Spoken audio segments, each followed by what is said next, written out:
આજે સવારે 10:30 વાગે મહેસાણાના દૂધસાગર ડેરીમાં નવીન પાવડર પ્લાન્ટનું ઉદ્ઘાટન. પાવડર પ્લાન્ટ સાથે યુએચડી પ્લાન્ટનું પણ ઉદ્ઘાટન કરવામાં આવ્યું હતું. વડાપ્રધાન નરેન્દ્ર મોદી દ્વારા વર્ચ્યુઅલ ઉદ્ઘાટન કરવામાં આવ્યું.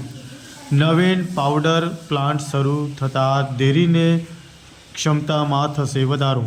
અશોકભાઈ ચૌધરી દ્વારા વર્તમાન બજારને ધ્યાનમાં રાખીને પ્લાન્ટ તૈયાર કરવામાં આવ્યો હતો, જ્યાં મોટી સંખ્યામાં દૂધસાગર ડેરીના સ્ટાફ ઉપસ્થિત રહ્યા હતા.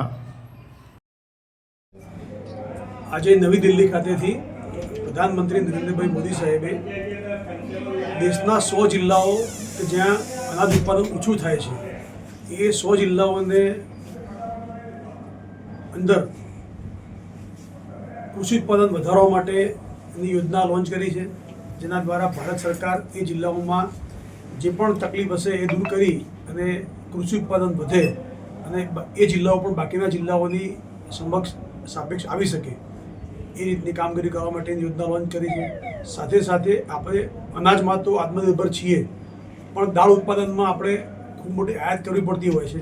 તો દાળ ઉત્પાદનની અંદર પણ દેશની જરૂરિયાત મુજબનું દાળ ઉત્પાદન ભારતમાં થાય એટલા માટે દાળ ઉત્પાદનની અંદર પણ આત્મનિર્ભર મિશનની પણ આજે શરૂઆત કરી છે.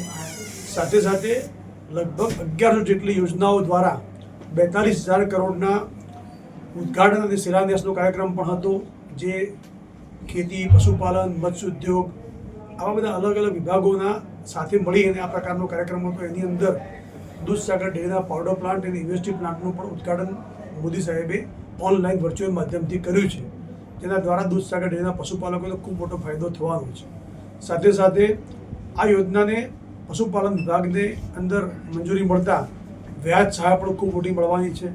જે પણ 7 વર્ષની અંદર જે પણ વ્યાજ આ પ્રોજેક્ટ માટે ભરવાનું થશે એની અંદર 3% જેટલી સહાય ભારત સરકારના પશુપાલન વિભાગ દ્વારા અને 1% સહાય ગુજરાત સરકારના આત્મનિર્ભર મિશન દ્વારા મળી અને કુલ લગભગ 7 વર્ષની અંદર 80 થી 100 કરોડ રૂપિયા જેટલી વ્યાજ સહાય પણ દૂધસાગર ડેરીને મળવાની છે.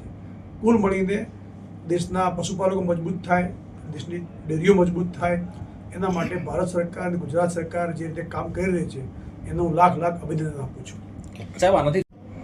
પાવડર પ્લાન્ટ બનવાથી જ્યારે શિયાળામાં દૂધ વધુ હશે ત્યારે એક પણ દિવસ દૂધ આપણે જે મંડળીઓમાંથી લેતા હોઈએ છીએ એ લેવાનું બંધ પણ નહીં થાય અને આપણા ડેરીના જે પાવડર પ્લાન્ટ જૂના હતા વર્ષોથી એની જગ્યાએ નવો પ્લાન્ટ બનવાથી એની ઉત્પાદનની જે કોસ્ટ છે એ પણ ઓછી થશે. એના કારણે એ ફાયદો પણ પશુપાલકને મળવાનો છે.